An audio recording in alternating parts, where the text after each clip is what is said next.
பாரத தேசத்தின் மகோனதமான புராண இதிகாசங்களை முழுமையாக அறிந்து கொள்ள சப்ஸ்கிரைப் திலக். ஆக்கிரமியுங்கள், ஆக்கிரமியுங்கள்.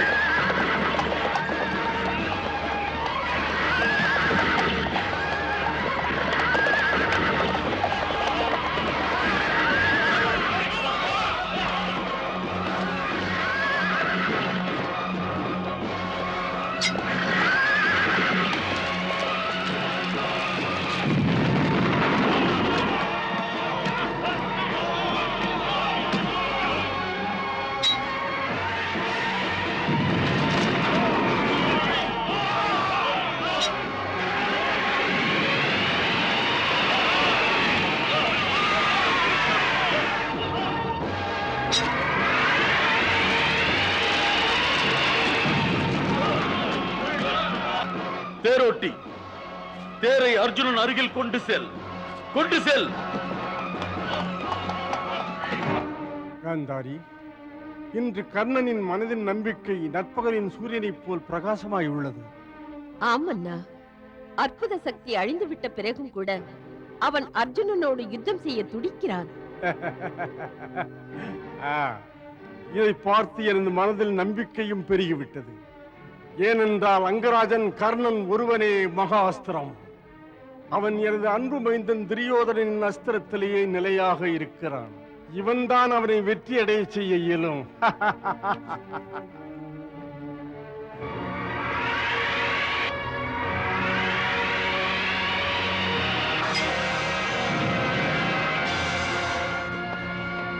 நீல்கர்ணா,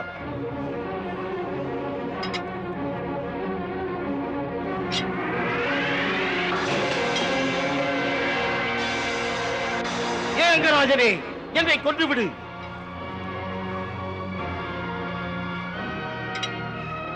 இல்லை வீரனே, இல்லை. நான் உனக்கு உயிர் தானம் கொடுக்கிறேன். அதனால் நீ அர்ஜுனனிடத்தில் எனது செய்தியை தெரிவித்து விடு. கர்ணன் அவனோடு யுத்தம் செய்ய அவனை எதிர்பார்க்கிறான் என்று. செல் செல் தேரோட்டி.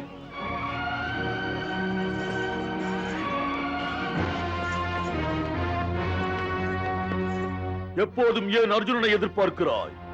என்னை பார்.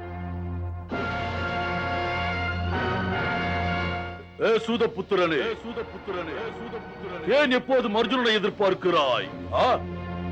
உன்னை நரகத்திற்கு அனுப்புவதற்கு நானே போதுமே. தேரோட்டி மகளே, நீ எப்படிப்பட்ட மாவீரன் தெரியுமா? அந்த பிதாமகர் பீஷ்மரின் சேனாதிபதி பொறுப்பேற்ற பிறகு தன்னைத்தானே அர்ஜுனனின் பானங்களில் இருந்து தப்பிப்பதற்கு 10 நாள் வரை கூடாரத்தில் மறைந்திருந்தாயே. ஆனால் ஒரு வீரனை போல் வேடமணிந்து வந்துள்ளாயே. உள்ள நரி புலித்தோலை போட்டுக் கொள்வதால் புலியாகி விடாது. விட்டுவிடு இந்த நாடகத்தை. இது நாடக மேடை அல்ல, யுத்த பூமி, யுத்த பூமி. இது நாடகம் அல்ல, யுத்தம் செய்வார்கள், யுத்தம். உனது புஜத்திலே பலம் இருந்தால் இந்த பீமனின் தாக்குதலை தடுத்துப்பார். தயாராக இரு.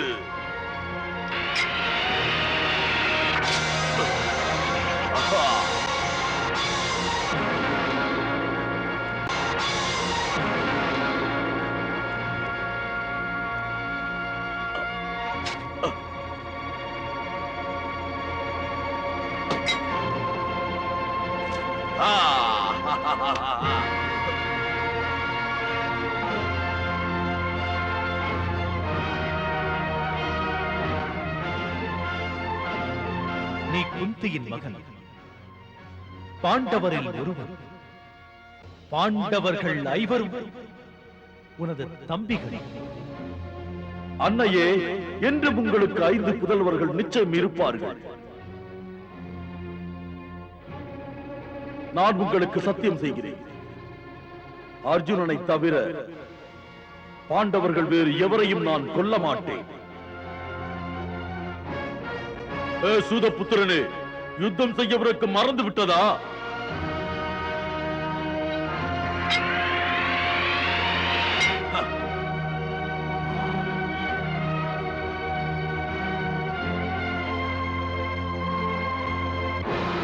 ஏ பீமா, உன்னை பெரிய பலசாலி என்று எண்ணுகிறாயா?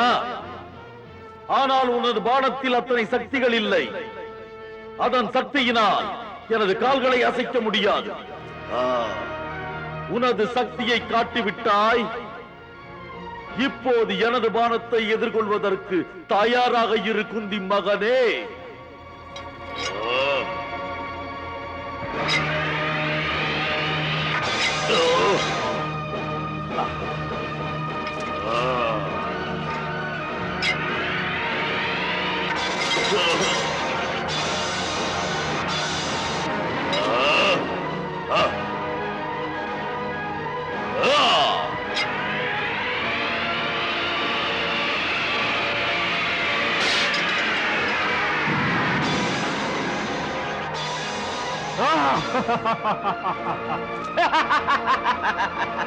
பார்த்தா, பீமண்ணாவும் கர்ணனும் மோதுகிறார்களா? ஆம் மதுசூதனா. பார்த்தா, பீமண்ணா மாபெரும் பலசாலிதான். ஆனால் கர்ணனை வெற்றி கொள்ளும் அளவிற்கு சக்தி இல்லை. அதனால் எப்படியாவது கர்ணன் பீமண்ணா மீது ஏதாவது பயங்கர தாக்குதல் நடத்துவதற்கு முன்னால் நீ சென்று கர்ணனை யுத்தத்திற்கு அழைத்து விடு. பாண்டவர்களை அவர்களின் வெற்றியை நோக்கி அழைத்துச் சென்று. சரி மதுசூதனா, செல். எனது தேரை கர்ணன் இருக்குமிடம் அழைத்துச் செல்.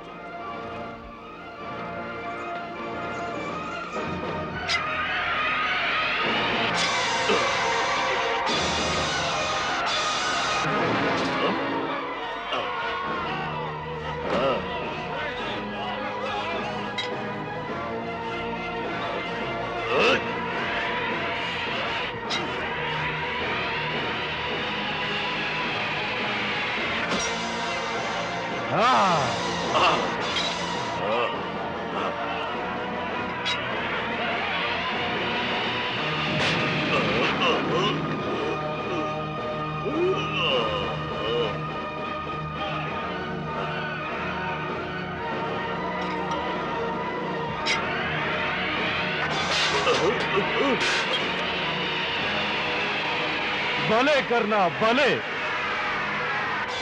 கேசவா, நமது பீமன் ஆபத்தில் இருக்கிறார்.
நான் உங்களுக்கு சத்தியம் செய்கிறேன், அர்ஜுனனை தவிர வேறு எந்த பாண்டவர்களையும் நான் கொல்ல மாட்டேன்.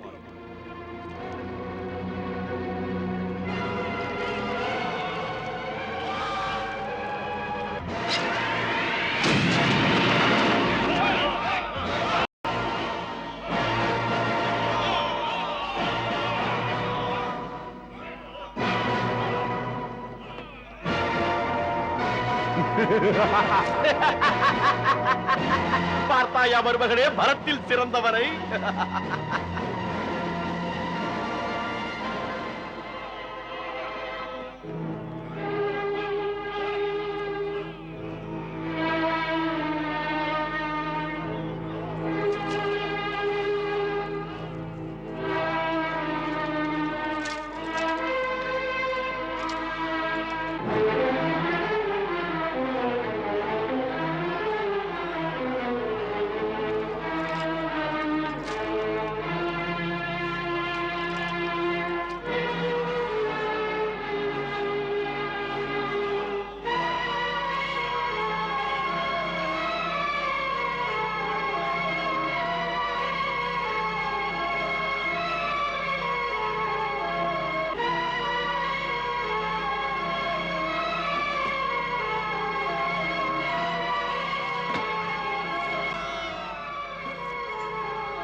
தன்னைத்தானே பெரிய பலசாலி என்று நினைக்கும் பீமன் கர்ணனால் மரணத்தின் வாயில் வரை சென்று திரும்பி விட்டார்.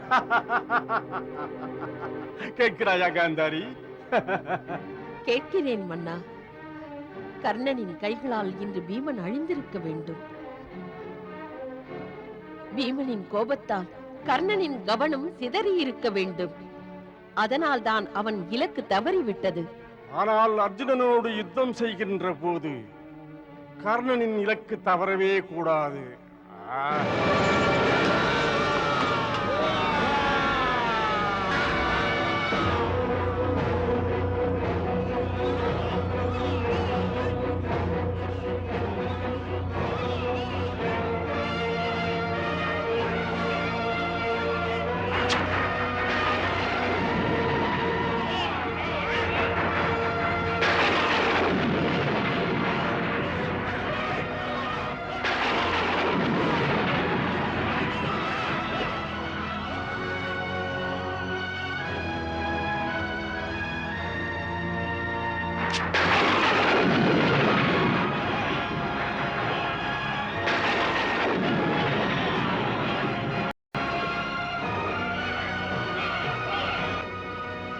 மருமகனே, அர்ஜுனனும் அங்கராஜன் கர்ணனும் எதிரெதிரே வந்து விட்டார்களா என்ன?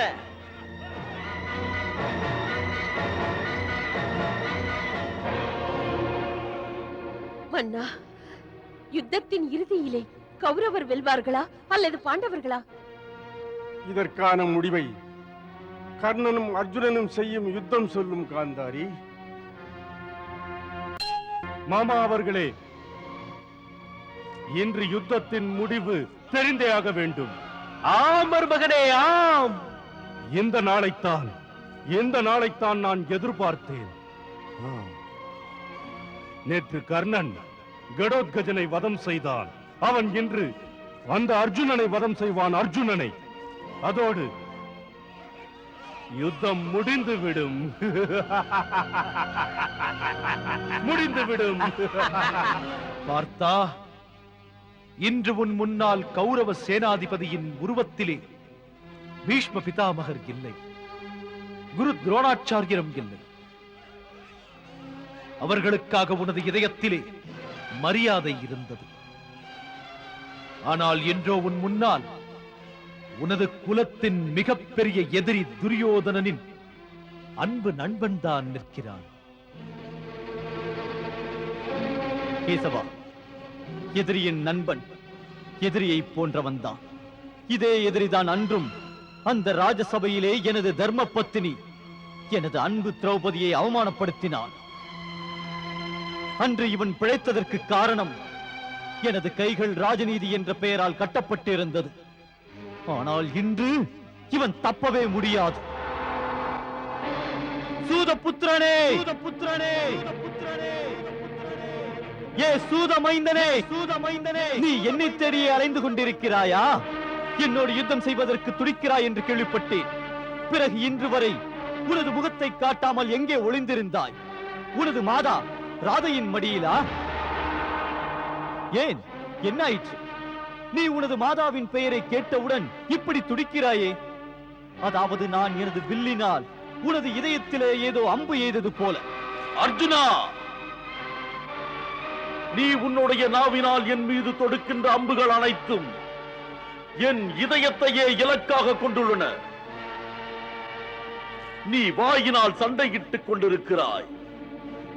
ஒருவேளை நீ இவ்வாறு உனது நாவினால் அம்பு விடுவதன் காரணத்தால் உன்னை மிக சிறந்த வில்வீரன் என்று அழைக்கிறார்களா?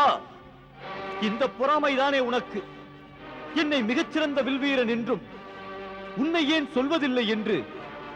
அதுதானே உண்மை சூதமைந்தனே. போதும், நிறுத்து. சூதமைந்தன் சூதமைந்தன் என்று சொல்வதை. ஏன் உனது நாவினால் அம்பு எய்கிறாய்? உனது தூணியிலே இருக்கும் அம்புகள் கூர்மழுங்கி விட்டனவா? இல்லை உனது வில்லின் வேகம் குறைந்து விட்டதா? கவலைப்படாதே, அப்படி எதுவும் இல்லை. நீ விரும்பினால் இதோ இந்த எனது வில்லினால் கூட உனது இதயத்தை துளைக்க முடியும். அப்படியா? இத்தனை பெரிய பேராசையா? உனக்கு முன்னால் நகுலனும் சகாதேவனும் வந்தார்கள் இதே ஆசையோடுதான். நினைத்தால் அவர்கள் தலையை கொய்திருப்பேன். ஆனால் அவர்களை சிறுவர்கள் என எண்ணி அவர்களுக்கு உயிர்தானம் செய்தேன். அதோடு அவன் மகா பலசாலி பீமன். அவனை யுத்த பூமியிலே கீழே தள்ளி உயிர் பிச்சை அளித்தேன். தர்மனின் விதி நன்றாக இருக்கிறது. அவன் இன்னும் என் முன்னால் வரவில்லை. நீ உனது வில்வித்தையின் கர்வத்தின் காரணமாக என்னை எதிர்க்க வந்து விட்டாய். நான் உனது இந்த கர்வத்தை நிச்சயம் அடக்குவேன். அப்படியா? உனக்கு இது பற்றி தெரியாது. நான் எனது மாதாவின் முன்னால் உறுதிமொழி செய்துள்ளேன். மீதி அனைவரையும் விட்டு விடுவேன்.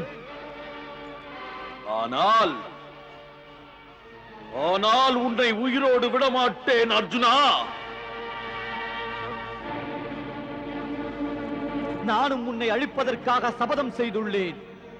உன்னிடம் எனக்கு எனது மைந்தன் வீராபிமன்யுவின் அழிவிற்கு பழிவாங்க வேண்டும். எனது சகோதரன் மகன் கடோத்கஜனின் அழிவிற்காகவும் பழிவாங்க வேண்டும். அப்படி என்றால் பார்க்கலாம். நீ உனது சபதத்தை நிறைவேற்றுகிறாயா அல்லது நான் நிறைவேற்றுகிறேனா என்று பார்த்து விடுவோம். நீ செய்த பாவத்தின் கடனை தீர்ப்பதற்காக தயாராக இரு, தயாராக இரு.